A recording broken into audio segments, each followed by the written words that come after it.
لله الحمد لله نحمده ونستعينه ونستغفره ونؤمن به ونتوكل عليه ونعوذ بالله من شرور أنفسنا ومن سيئات أعمالنا من يهده الله فلا مضل له ومن يضلله فلا هادي له ونشهد أن لا إله إلا الله ونشهد أن سيدنا ومولانا محمدا عبده ورسوله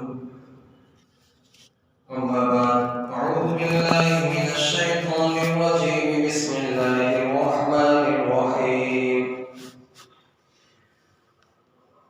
وما خلقت الجن والإنس إلا ليعبدون وقال النبي صلى الله عليه وسلم أؤمروا بالمعروف وانهوا عن المنكر قبل أن تكون خسفا وعذابا صدق الله العظيم اللهم صل على سيدنا محمد وعلى آل سيدنا محمد وبارك وسلم اللهم صل على سيدنا محمد وعلى آل سيدنا محمد وبارك وسلم اللهم صل على سيدنا محمد وعلى آل سيدنا محمد وبارك وسلم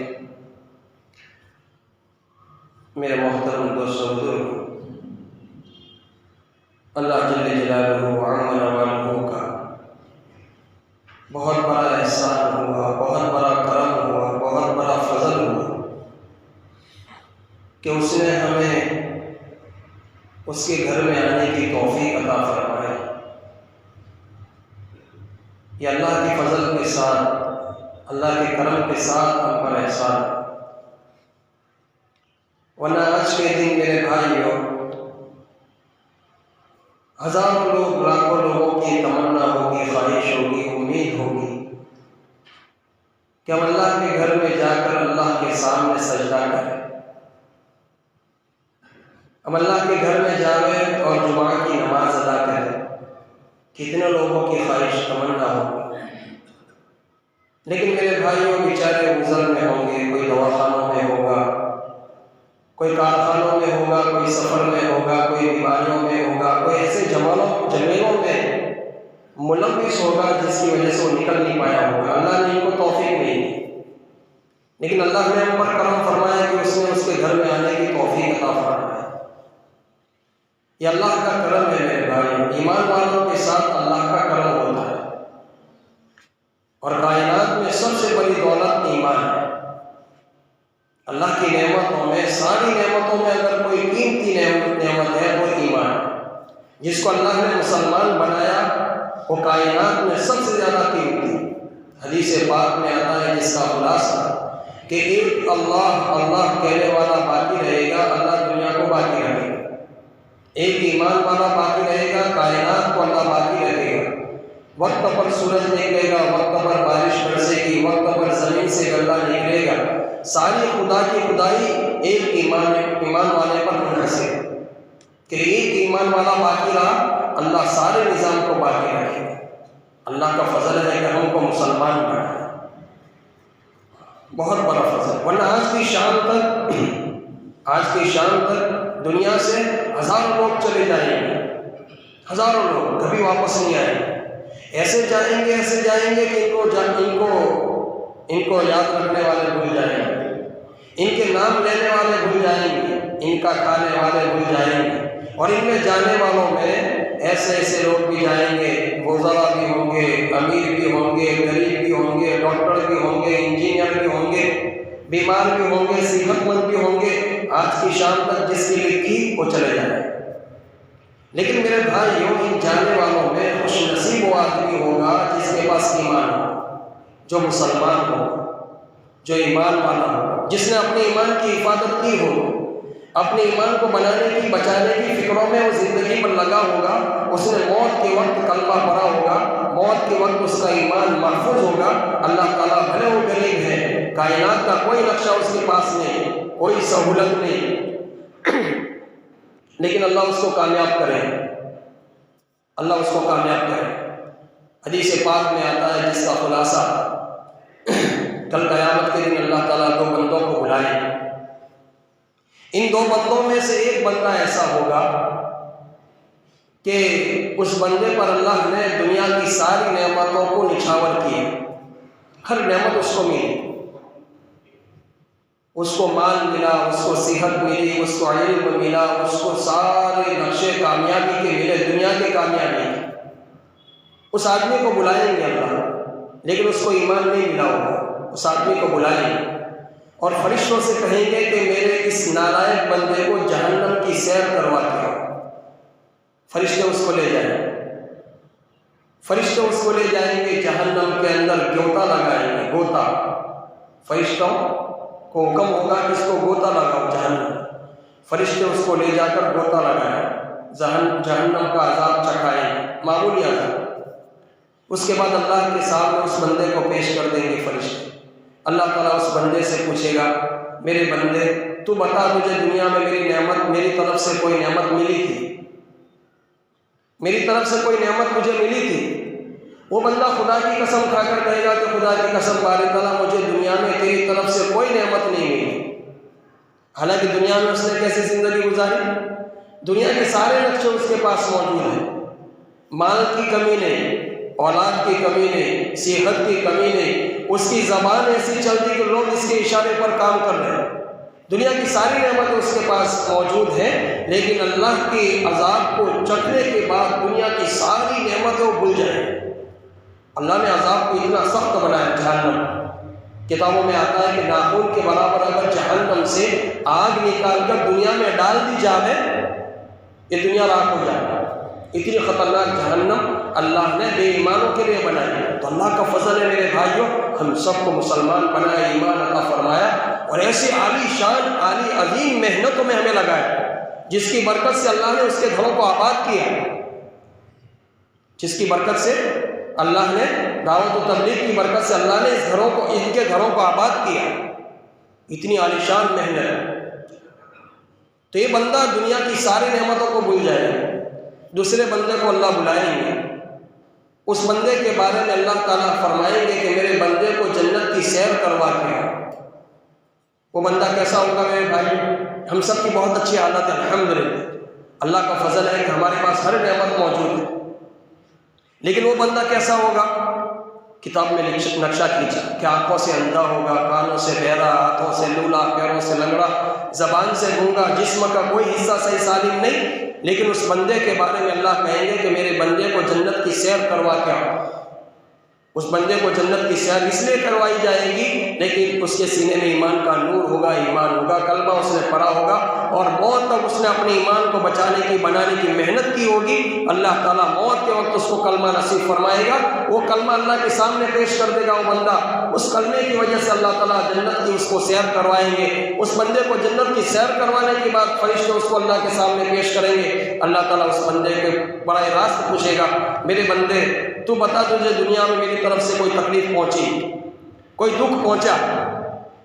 وہ بندہ خدا کی قسم کھا کر کہے گا کہ باری تعالیٰ خدا کی قسم مجھے دنیا میں تیری طرف سے کوئی دکھ نہیں پہنچا، کوئی تکلیف نہیں پہنچی۔ حالانکہ دنیا میں کیسے اس نے زندگی گزاری؟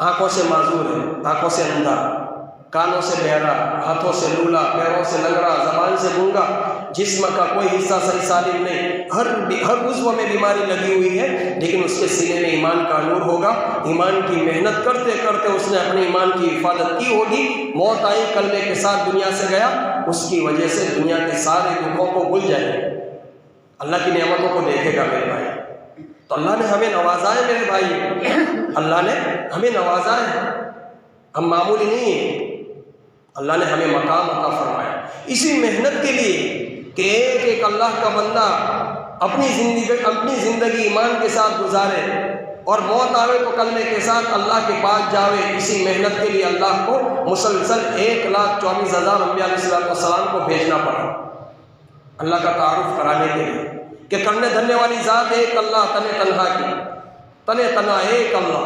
اور ایمان والے کا یقین کیسا؟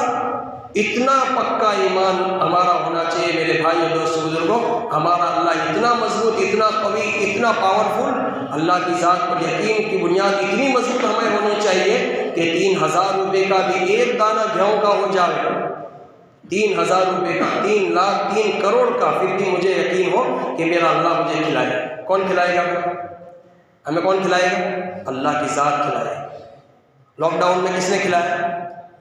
بلکہ اللہ تعالیٰ نے، ہم نے نیت کی لاک ڈاؤن میں لوگوں کو کھلانے کی تو اللہ تعالیٰ نے صلاحیت بھی ہم کو دی کہ نہیں دی.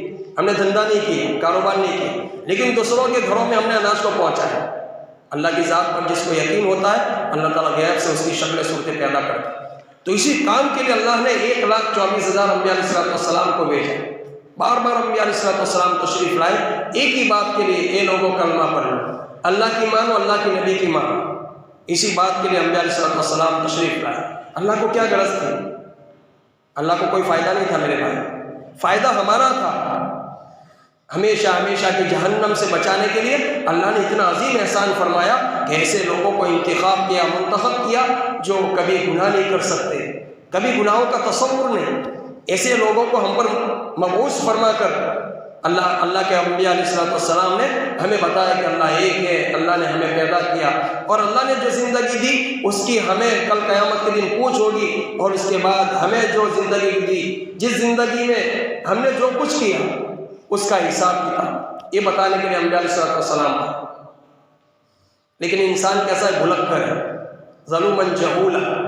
انسان جاہل بھی ہے، ظالم بھی ہے. اس لیے انبیاء علیہ السلام کو اتنے سارے انبیاء کو بھیجا اللہ. ہم کتنے گئے گزرے میرے بھائی؟ انسان ایک بکری سے بھی زیادہ گئے گزرے. ایک بکری سے بھی زیادہ گئے گزرے. بکری کو خبر ہے کہ میری غذا کیا ہے. کسی بکری کو ہم نے گوشت کھاتے نہیں دیکھا. کوئی بکری گوشت کھاتی ہے؟ کوئی بھینس، بلی، بھینس نہیں کھاتی ہے گوشت، ہے نا؟ گائے نہیں کھاتی ہے. اس کے سامنے آپ بہترین زعفران کی گھاس رکھو، کھا جائے گی. لیکن کرکنات مرغا رکھو بھینس کے سامنے، گائے کے سامنے، بکری کے سامنے، وہ نہیں کھائے گا گوشت. بکری کو پتہ ہے، گائے کو پتہ ہے، بھینس کو پتہ ہے کہ میری غذا کیا ہے. اس کے سامنے اگر گھاس رکھو گے تو کھا جائے گا. شیر کو پتہ ہے، چیتے کو، بلی کو پتہ ہے کہ میری غذا گوشت ہے. اس کے سامنے بہترین زعفران کی گھاس رکھو گے نہیں کھائے. لیکن میرے بھائی دوستوں کو اللہ کو پتہ ہے کہ میرے بندے جاہل ہیں، ظالم ہیں. اس لیے انبیاء علیہ السلام کا سلسلہ جاری کیا کہ ایک نبی آئے، پھر دوسرے آئے، پھر تیسرے آئے، بار بار سمجھانے کے لیے آئے کہ میرے بندے بھول جائیں گے مجھے، میرے بندے مجھے بھول جائیں گے. وہاں شیر کو بھی پتہ ہے، چیتے کو پتہ ہے کہ میری غذا گوشت ہے. لیکن میرے بھائی دوستوں کو انسان کو پتہ نہیں ہے کہ میری غذا کیا ہے. کسی ڈائبٹیز کے سامنے، کسی مریض کے سامنے، کسی شوگر والے کے مریض کے سامنے مٹھائی کا ڈبہ رکھ دو، اس کو نہ کہو گے پھر بھی کھائے گے. اس کا ہاتھ پکڑ لو گے پھر بھی کھائے گے. مولانا ایک گولی کھاتا ہوں، 2 کھاؤں گا لیکن مٹھائی نہیں چھوڑو. کتنا جاہل انسان. اللہ کو پتہ ہے. اس لیے 1,24,000 انبیاء علیہ السلام کو بھیجے. میرے بھائی دوستوں کو اب کوئی نبی نہیں آئے.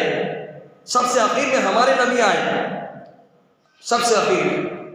اور ہمارے نبی علیہ السلام کا مقام سارے نبیوں میں سب سے اونچا. اتنے بڑے ہمارے نبی. اس لیے میرے بھائی دوستوں کو اللہ نے ہمیں چنا ہے. جیسے اللہ تعالیٰ نے تمام انبیاء علیہ السلام کا سردار ہمارے نبی کو بنایا، ایسے تمام امتوں کی سردار یہ امت ہوگی. یہ امت سب سے اخیر میں آئی، سب سے پہلے جنت میں جائے. تو میرے بھائیوں اللہ نے ہمیں چنا ہے. اللہ نے اس کے گھر میں بلایا. اتنے عظیم اللہ نے احسان کیا کہ اس احسان کا بدلہ ہم نہیں چکا سکتے. ہزاروں انسانوں کی آج تمنا ہوگی کہ ہم اللہ کے گھر میں جائیں. اللہ کے گھر کو آباد کرنے کی جیسے فضیلت ہے، ایسے میرے بھائی دوست بزرگوں اس کو بنانے کی بھی فضیلت ہے. اللہ کے گھر کو کوئی آباد کرتا ہے. حدیث پاک میں آتا ہے جناب رسول اللہ صلی اللہ علیہ وسلم نے ارشاد فرمایا کہ 3 بندوں سے اللہ تعالیٰ اتنا خوش ہوتا ہے، اتنا خوش ہوتا ہے. جب تک وہ آدمی زندہ رہتا ہے اللہ تعالیٰ اس کو اپنے ذمے سے روزی پہنچاتا رہتا ہے، اپنے ذمے سے کاموں کو بناتا رہتا ہے. جب مرے گا سیدھے جنت پہنچائے گا. وہ کون سے 3 آدمی؟ کہ 3 آدمیوں میں سے ایک آدمی وہ ہے جو اللہ کے گھر کو آباد کرنے والا. اللہ نے ہمیں میرے بھائیوں اس کے گھر کو آباد کرنے والی فکروں میں لگایا. ہمارا کوئی کمال نہیں، ہماری کوئی استعداد نہیں، ہمارا کوئی کمال نہیں. یہ اللہ کا فضل ہے کہ اس کے گھر کو آباد کرنے والی فکروں میں ہمیں لگایا. ہمیں گشتوں کو کرنے والا بنایا، ہمیں ایمان اعمال کے مذاکرے کرنے والا بنایا، ہمیں اللہ کے راستے میں جانے والوں میں سے چنا. یہ اللہ کا فضل ہے. ہم نے تو دیکھا ہے میرے بھائیوں کہ لاری چلانے والا اللہ کے راستے میں جاتا ہے 4-4 مہینے، 7-7 مہینے. پچھلے سال میں ہم سودان میں تھے، ہم نے دیکھا کہ پڑوسی ملک کی 70 جماعتیں تھیں، 9 مہینے کی جماعتیں سودان میں، 9 مہینے کی جماعتیں 70 لاک ڈاؤن ہو گیا، 1 سال ہو گیا، ایک سال اللہ کے راستے میں ایسے چلتے ہیں۔ ایک بار ہم نے تو کیا قربانی دی؟ ہماری قربانی کوئی نہیں۔ تو حدیث پاک میں آتا ہے کہ جناب رسول اللہ صلی اللہ علیہ وسلم نے ارشاد فرمایا کہ 3 آدمیوں سے اللہ تعالیٰ اتنا خوش ہوتا ہے، اتنا خوش ہوتا ہے، جب تک یہ 3 آدمی زندہ رہیں گے اللہ تعالیٰ اس کو اپنے ذمے سے روزی پہنچاتا رہے گا، جب مرے گا سیدھے جنت پہنچائے گا۔ ان میں سب سے پہلا وہ آدمی جو اللہ کے گھر کو آباد کرنے والا۔ کس کو آباد کرنے والا؟ اب اللہ کے گھر کو کیسے آباد کیا جاتا ہے؟ اللہ کے گھر کو نمازوں کے ذریعے آباد کیا جاتا ہے، اللہ کے گھر کو عبادات کے ذریعے، تسبیحات کے ذریعے، گشتوں کے ذریعے، ایمان اعمال کے مذاکروں کے ذریعے اللہ کے گھر کو آباد کیا جاتا ہے۔ یہ بنانے کی فضیلت کہ اللہ کے گھر کو جو آباد کرتا ہے، اللہ جب تک یہ بندہ زندہ رہے گا اپنے ذمے سے اس کے کاموں کو بنائے گا، مرے گا سیدھے جنت پہنچائے گا۔ دوسرا وہ آدمی اللہ کے نبی نے فرمایا کہ امر بالمعروف و نہی عن المنکر کرنے والا۔ کیا کرنے والا؟ اچھائی کا حکم اور برائی سے روکنے والا۔ اللہ کے پیارے حبیب نے فرمایا جب صلی اللہ علیہ وسلم، جب تک یہ بندہ زندہ رہے گا اللہ تعالیٰ اس کو اپنے ذمے سے روزی پہنچاتا رہے گا، جب مرے گا سیدھے جنت پہنچائے گا۔ ہم تو معمولی سمجھتے ہیں کسی کو اچھائی کا حکم کرنا، کسی کو نماز کا حکم کرنا، کسی کو صدقے کا حکم کرنا، کسی کو سجدے کا حکم کرنا، کسی کو تلاوت کرنے کا حکم کرنا معمولی سمجھتے ہیں، لیکن میرے بھائی دوست بزرگوں یہ ہماری نظروں میں معمولی ہے، اللہ کے خزانوں میں معمولی نہیں ہے۔ اس کی وجہ سے اللہ تعالیٰ کتنا نوازتا ہے کہ ہمارا موت تک کا مسئلہ جو ہے ہماری روزی روٹی کا اللہ آسان کر دے۔ تو اللہ کے پیارے حبیب نے فرمایا امر بالمعروف و نہی عن المنکر کرنے والا جب تک زندہ رہے گا اللہ اپنے ذمے سے اس کو روزی پہنچاتا رہے گا۔ تیسرا وہ آدمی جو اپنے گھر میں جاوے تو سلام کر کے داخل ہو۔ ہمارے نبی نے فرمایا کہ جو آدمی اپنے گھر میں جاوے سلام کر کے داخل ہو، یہ داخل ہونے والا، سلام کرنے والا جب تک زندہ رہے گا اللہ اس کو اپنے ذمے سے روزی پہنچاتا رہے گا۔ آج ہم کس کے پیچھے تھکتے ہیں؟ دھوپ بھی نہیں دیکھتے، بارش بھی نہیں دیکھتے، ٹھنڈ بھی نہیں دیکھتے، اور نمازوں کو قضا کر دیتے ہیں، اعمالوں کو چھوڑ دیتے ہیں روزی روٹی کے پیچھے۔ حالانکہ اللہ نے وعدہ کیا کیا؟ میرے گھر کو آباد کرو، میں تمہارے گھر کو آباد کروں گا۔ اللہ کا حکم پورے کرتے رہو، اللہ کے حکم پورے کرتے رہو، میں تمہارے گھروں کا سارا نظام سنبھال لوں گا۔ اپنے گھروں میں جاؤ تو سلام کر کے داخل ہو، میں تمہاری روزی روٹی کا انتظام کروں گا۔ لیکن میرے بھائی دوست بزرگوں، انبیاء علیہ السلام جو اسباب کامیابی کا لے کر آئے اس پر ہمیں یقین نہیں۔ جو اسباب انبیاء علیہ السلام کو اللہ نے لے کر بھیجا اس امت کو کامیاب کرنے کے لیے، اس اسباب پر ہمیں یقین نہیں۔ اور وہ اسباب جس کو اللہ نے سارے لوگوں کو دیے، اللہ کے کتنے بھی سخت دشمن ہو اس کو دنیا کا اسباب دیا، لیکن اس سے کام ہونے کا ہمیں یقین ہے۔ لیکن ہمیں ہمارے نبی کو جو لے کر بھیجا اللہ تعالیٰ نے اسباب کہ جو آدمی صبح کو یاسین پڑھے گا شام تک خوش رہے گا، یہ خوش ہونے کا اسباب جس کو اللہ نے اپنے پیارے چہیت نبی کو دیا کہ جو آدمی یاسین پڑھے گا مسلمان صبح میں شام تک خوش رہے گا، شام کو یاسین پڑھے گا صبح تک خوش رہے گا۔ اس اسباب پر ہمیں یقین نہیں۔ کیوں یقین نہیں میرے بھائی؟ اس لیے یقین نہیں کہ ہم نے یقین کو بنانے کی محنت کو چھوڑ دی۔ پیسوں سے بنتا ہے، پیسوں سے گاڑی آتی ہے، پیسوں سے زمین آتی ہے، پیسوں سے بنگلہ بنتا ہے، پیسوں سے طاقت آتی ہے، اس کا تو ہمیں یقین ہے میرے بھائی۔ یہ اسباب تو اللہ کے دشمنوں کو بھی اللہ نے دیے، لیکن میرے بھائی جو سبحان اللہ تعالیٰ تو اس کو ہی کامیاب کرے گا جو انبیاء علیہ السلام کو کامیاب ہونے کے اسباب دیے۔ اس اسباب پر اس امت کو یقین کرنا ہے اور اس پر عمل کرنے کے بعد اللہ کے پاس جانا ہے تو کامیاب ہوگی۔ تو اللہ کے گھروں کو آباد کرنے والی فکروں میں اللہ نے ہمیں لگایا، یہ بہت بڑا کرم ہے۔ حدیث پاک میں میرے بھائی دوستوں کو یہ تو بنا، یہ اعمالوں کے ذریعے اللہ کے گھر کو آباد کرنے کی فضیلت کتنی عظیم فضیلت۔ ارے میرے بھائیوں، گارا، مٹی، سیمنٹ، اینٹیں، یہ جو اللہ کے گھر کے اندر حدیث پاک میں آتا ہے کسی آدمی نے پرندے کے گھونسلے کے برابر بھی اللہ کے گھر میں حصہ لیا اللہ اس کو جنت میں محل بنا کر دیں گے۔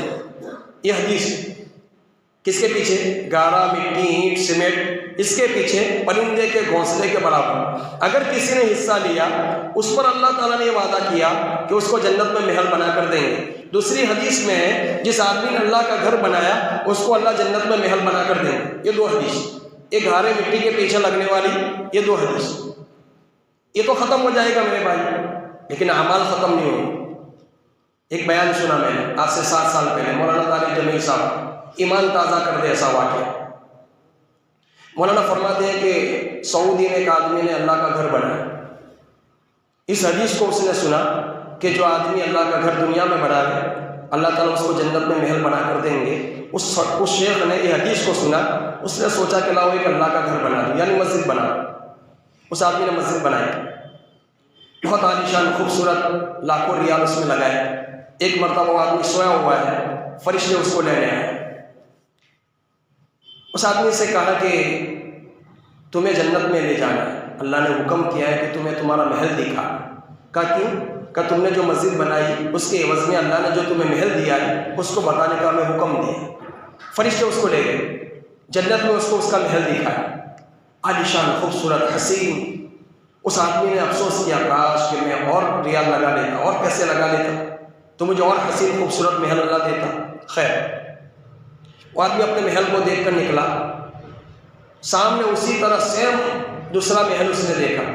اس آدمی نے فرشتوں سے کہا کہ یہ محل میرا ہے، سامنے کس کا محل ہے؟ کہا کہ ایک کالی عورت کا محل، ایک کالی عورت۔ کہا کالی عورت کو اتنا حسین خوبصورت محل کیوں دیا گیا ہے؟ کہا تم نے جو مسجد بنائی اس میں اس نے حصہ لیا، اس میں اس نے حصہ لیا۔ تو اس آدمی نے فرشتوں سے کہا کہ وہ تو میرے پیسوں سے مسجد بنائی۔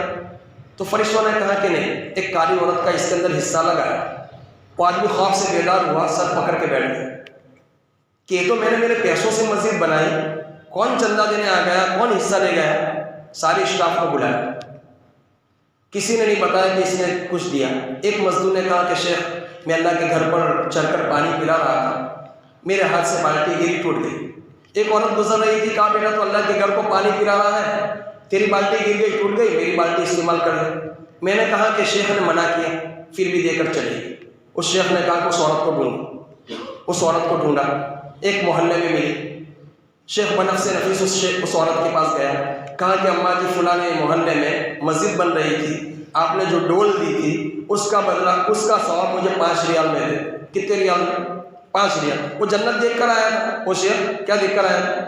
خواب میں جنت دیکھ کر آیا تھا، اس لیے اس بڑھیا کے پاس گیا کہ وہ فلانی مسجد میں آپ نے بالٹی دی تھی، اس کا ثواب کتنے میں دے دو؟ 5 ریال میں۔ کتنا یقین ہوگا اس شیخ کو، کیونکہ اس نے یقین کے ساتھ مسجد بنائی تھی، اس نے وہ حدیث سن کر مسجد بنائی تھی۔ کائنات میں سب جھوٹ بول سکتے ہیں لیکن ہمارے نبی جھوٹ نہیں بول سکتے، اور سچوں کے سردار، سارے سچوں میں، سارے انسانوں میں اگر کوئی سچا ہے تو ہمارے نبی صلی اللہ علیہ وسلم، ہمارے نبی۔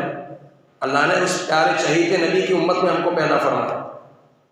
خیر، اس عورت کو کہا کہ 5 ریال اماں جی لے لو، بالٹی کا ثواب دے دو۔ کہا بیٹا میں نہیں دے سکتی۔ کہا 10 ریال لے لو، بالٹی کا ثواب دے دو اماں جی۔ کہا بیٹا میں نہیں دے سکتی۔ کہا 500 ریال لے لو۔ کتنے ریال؟ 500 ریال لے لو، بالٹی کا ثواب مجھے دے دو۔ 500 سے 5000 ریال میں اس عورت کو کہا کہ اماں جی 5000 ریال لے لو، بالٹی کا ثواب مجھے دے دو۔ کہا بیٹا میں نہیں دے سکتی۔ کہا کہ 1 لاکھ ریال لے لو۔ کہا بیٹا میں نہیں دے سکتی۔ کہا 5 لاکھ ریال لے لو، بالٹی کا ثواب مجھے دے دو۔ 5 لاکھ سے 10 لاکھ ریال کی آفر اس عورت کے سامنے اس شیخ نے کی، اماں جی 10 لاکھ ریال لے لو، بالٹی کا ثواب مجھے دے دو۔ کہا بیٹا تو اپنا وقت برباد مت کر، جو خواب تو نے پچھلی رات کو دیکھا وہ میں بھی دیکھ چکی۔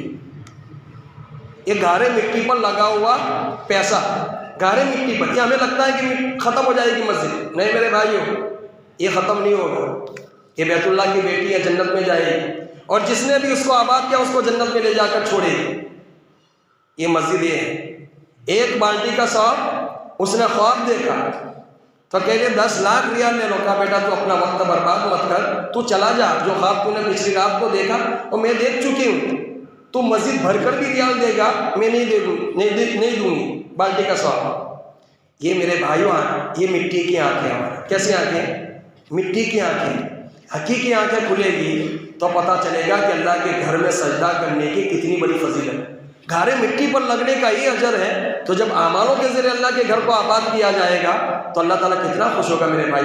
حدیث پاک میں آتا ہے کہ جس بستی کو اللہ ہلاک کرنا چاہتا ہے، عذاب بھیجنا چاہتا ہے، اس بستی میں اس کے گھر کو آباد کرنے والا کوئی موجود ہوتا ہے، اس کی وجہ سے اللہ تعالیٰ اس عذاب کو موقوف کر دیتا ہے۔ کتنی بڑی فضیلت۔ اس لیے میرے بھائی دوست بزرگوں، اللہ نے ہمیں اس کے گھر کو آباد کرنے والی فکروں میں لگایا، یہ بہت زبردست اللہ کا کرم ہے۔ ہماری آپ سے ایک درخواست کہ اللہ کے گھر کو، جب بھی اللہ کے گھر کو آباد کرنا ہے، اس نیت سے آباد کریں گے کہ ہمارا گھر اللہ آباد کرے گا۔ اس لیے کہ مسجد دعا بھی کرتی ہے کہ اللہ جس نے مجھے آباد کیا اس کو تو آباد فرما، اور جس نے مجھے ویران کیا اس کو تو ویران فرما۔ تو میرے بھائی دوست بزرگ، ہم اللہ کے گھر کو آباد کریں گے گویا ہم آباد ہوں۔ اور میرے بھائیوں، اللہ کے گھر کو تو اعمالوں کے ذریعے آباد کیا جاتا ہے، گشتوں کے ذریعے آباد کیا جاتا ہے، ایمان اعمال کے مذاکروں کے ذریعے آباد کیا جاتا ہے، قرآن کی تلاوت کے ذریعے آباد کیا جاتا ہے، نمازوں کے ذریعے آباد کیا جاتا ہے۔ یہ آباد کرنے کی شکلیں ہیں۔ اس لیے میرے بھائی، ہم سب طے کریں گے کہ اللہ کا منادی آواز دے گا، ہم فوراً اللہ کے گھر میں آئیں گے، سب طے کریں گے انشاءاللہ۔ اور دعا ذکر میرے بھائی دوست بزرگ، آج کے زمانے میں فتنوں کا دور ہے، ہمیں بہت استغفار کرنے کی ضرورت ہے۔ کم سے کم ہر مسلمان 300 مرتبہ، کم سے کم 300 مرتبہ استغفار پڑھے۔ استغفار کی برکت ہے، استغفار کی بہت عظیم برکتیں ہیں میرے بھائی۔ استغفار سے میرے بھائیوں کبھی آدمی، اللہ تعالیٰ اس کو بیکار نہیں کرتا ہے۔ جو آدمی استغفار پڑھتا ہے اللہ تعالیٰ اس کو آباد کر دیتا ہے، اس کی روزی روٹی کا انتظام اللہ کرتا ہے۔ استغفار کی برکت بتاؤں، استغفار کی کیا برکت ہے؟ ارے جو آدمی دل سے استغفار پڑھتا ہے اللہ تعالیٰ من کی مرادیں اس کی پوری کرتا ہے۔ کہ قرآن حدیث کی روشنی میں سنا رہا ہوں، امام احمد بن حنبل رحمۃ اللہ علیہ ایک مرتبہ عمرہ میں گئے، عمرہ کرتے ہوئے واپس آئے، اتنے بڑے امام واپس آ رہے تھے، مغرب کا وقت ہو گیا، مغرب ایک بستی میں پڑی، واپسی عشاء بھی وہیں پڑی۔ رات کو قافلے اس زمانے میں نہیں چلتے تھے، سوچا کہ چلو اسی گاؤں میں سو جائے، تو حضرت نے مشورہ کیا تو یہیں سو جاتے ہیں۔ ایک گاؤں میں مسجد تھی، عشاء وہیں پڑی، سونے کا ارادہ کیا۔ تو جیسے سونے کا ارادہ کیا تو مسجد کے متولی جو تھے، ذمہ دار تھے، وہ ان کو پہچانتے نہیں تھے، اتنے بڑے امام، لیکن سادگی کیسی، ان کو پہچانتے۔ حالانکہ جس مسجد میں وہ رکے انہی کے مسلک پر وہاں نماز ہو رہی تھی، اتنے بڑے امام، ان کو کوئی پہچاننے والا نہیں، اتنی سادگی۔ اللہ تعالیٰ ہم کو بھی وہ سادگی عطا فرمائے۔ تو اس مسجد میں رکے، سونے کا ارادہ کیا، تو مسجد کے ذمہ دار تھے، انہوں نے کہا کہ بھائی آپ یہاں مسجد میں نہیں سو سکتے، آپ اجنبی ہیں، آپ دوسری جگہ سوئیں۔ خیر ان کو باہر نکال دیا۔ انہوں نے کہا نہیں کہ میں امام احمد بن حنبل 99 مرتبہ اللہ کا دیدار کیا۔ کتنی مرتبہ اللہ کا دیدار کتنی مرتبہ کیا؟ 99 مرتبہ۔ اتنے بڑے امام، اتنے بڑے اللہ والے، لوگوں کی چاہت، لوگوں کی خواہش تھی کہ ہم حضرت کا مصافحہ کریں، ملاقات کریں، اتنے بڑے امام، لیکن سادگی کیسی، متولی کو بتایا نہیں کہ میں امام احمد بن حنبل، مسجد سے نکال دیا۔ سوچا کہ باہر چوک پہ سو جائے، وہاں سے بھی نکال دیا ٹرسٹیوں نے۔ ایک روٹی بنانے والا روٹی بناتے بناتے، مسجد کے سامنے مکان تھا، روٹی بناتے بناتے دیکھ رہا ہے کہ اللہ والے ہیں، اللہ والے نظر آ رہے ہیں، بڑی عمر والے ہیں، ان کو سونا ہے، مسافر ہے، لاؤ میں میرے گھر میں لا کر ان کو سلا دوں۔ اس نیت کے ساتھ وہ روٹی بنانے والا روٹی بنانا بند کیا اور حضرت کو لے آیا، کہا کہ حضرت آپ میرے گھر میں آ کر سو جائیں، آپ کو سونا ہے، کہا مجھے سونا، آپ میرے گھر میں آ کے سو جائیں۔ خیر وہ اپنے گھر میں لے گئے حضرت، وہ آدمی ان کو بٹھایا، حضرت کو پانی پلایا، کھانا کھلایا، پھر وہ روٹی بنانے میں مشغول ہو گئے۔ ہر روٹی پر استغفار پڑھتا تھا۔ کیا پڑھتا تھا؟ ہر روٹی پر استغفار، روٹی ایک بنائے اور استغفار پڑھے۔ امام احمد بن حنبل رحمۃ اللہ علیہ اتنے بڑے امام، ان کو تعجب تو ہونا تھا کہ آدمی اتنی مرتبہ استغفار کیوں پڑھتا ہے؟ تو حضرت نے پوچھا کہ تو استغفار اتنی زیادہ کیوں پڑھتا ہے؟ تو اس آدمی نے کہا کہ اللہ نے مجھے جو کچھ دیا اسے استغفار کی برکت سے دیا ہے۔ کس کی برکت سے دیا ہے؟ اسی استغفار کی برکت سے دیا ہے۔ لیکن آج میری نیت، اللہ سے میں نے یہ نیت کی ہے کہ اللہ دنیا میں سب سے چہیتا تیرا جو بندہ ہے، جو سب سے زیادہ جس کو تو نے علم دیا ہے، جس کو تو نے اپنا دیدار 99 مرتبہ کروایا ہے، اے اللہ تو اس کی ملاقات کرا دے، میں اتنی مرتبہ استغفار پڑھوں۔ کیا نیت کی اس روٹی بنانے والے نے؟ اتنی مرتبہ استغفار کروں گا، اے اللہ اس اللہ والے جو تیرے سارے بندوں میں سب سے زیادہ قیمتی بندہ ہے، جس کو تو نے اپنا دیدار 99 مرتبہ کروایا ہے، جس کا نام امام احمد بن حنبل ہے، اللہ تو اس کی ملاقات مجھے کروا۔ اس نیت سے میں استغفار پڑھتا ہوں۔ یہ حضرت کو بتایا، اس روٹی بنانے والا کیسا یقین ہوگا استغفار پر، روٹی بنانے والا۔ تو حضرت اپنی جگہ سے اٹھے اور مصافحہ کیا اور معانقہ کیا اور کہا کہ لو تجھے تیرے اللہ نے یہ وعدہ بھی تیرا استغفار پر پورا کر دیا۔ میں احمد بن حنبل کیا کیا، میں احمد بن حنبل میرے بھائی درسوجل کو استغفار سے مسئلے حل ہوتے۔ آج امت کو استغفار کی ضرورت ہے۔ امت بہت حالات میں، ہم ایسا سوچتے ہیں سمجھتے ہیں کہ ہم بہت اچھی علاقے میں، ماحول میں، مانگرول میں 100% یہاں دینداری کا ماحول ہے۔ نہیں میرے بھائی، باہر نکل کے دیکھیں، ہم محفوظ نہیں رہ سکتے۔ اس لیے میرے بھائی درسوجل، ہم سب کیا کریں گے کہ انشاءاللہ اللہ کے دین کا کام ہم کریں گے، دعوت و تبلیغ کا کام کریں گے۔ اس کام نے کیا کچھ نہیں دیا ہمیں، اس کام نے بہت ساری نعمتوں سے ہمیں نوازا، بہت ساری نعمتوں سے۔ ورنہ ہمارا ایسے علاقوں میں جانا ہوتا ہے، یہاں پہ بھی بیٹھے ہوں گے سارے ہمارے بڑے، جنہوں نے ایسی بستیوں میں ان کا جانا ہوگا کہ جو 40 سال سے اللہ کا گھر ہے، 30 سال سے اللہ کا گھر ہے، لیکن دعوت و تبلیغ کی محنت وہاں نہیں ہے، تو 30 سال میں ایک مسجد نہیں بھری، نہ ایک مصلی بھرا، بس 5-7 بڑے بوڑھے آ کے نماز پڑھ کے چلے جائیں۔ لیکن جہاں دین کا کام ہوتا ہے میرے بھائیوں، اللہ تعالیٰ اس کی برکت سے اس کے گھروں کو آباد کر دیتے ہیں۔ تو اس کام کی برکت سے اللہ تعالیٰ ہمارے گھروں کو بھی آباد کرے گا۔ کیوں آباد کرے گا؟ کہ اللہ کا گھر آباد ہوگا۔ اس لیے ہم سب طے کریں گے کہ انشاءاللہ 100% اللہ کے حکم پر چلیں گے انشاءاللہ۔ سب طے کرتے ہیں انشاءاللہ، اور ہمارے گشتوں میں بھی انشاءاللہ جڑیں گے، عمومی بات میں بھی جڑیں گے، اور اللہ موقع دے، سہولت دے، آسانیاں دے تو اللہ کے راستے میں بھی جائیں گے انشاءاللہ، جائیں گے انشاءاللہ۔ اللہ تعالیٰ کہنے سننے سے زیادہ عمل کی توفیق عطا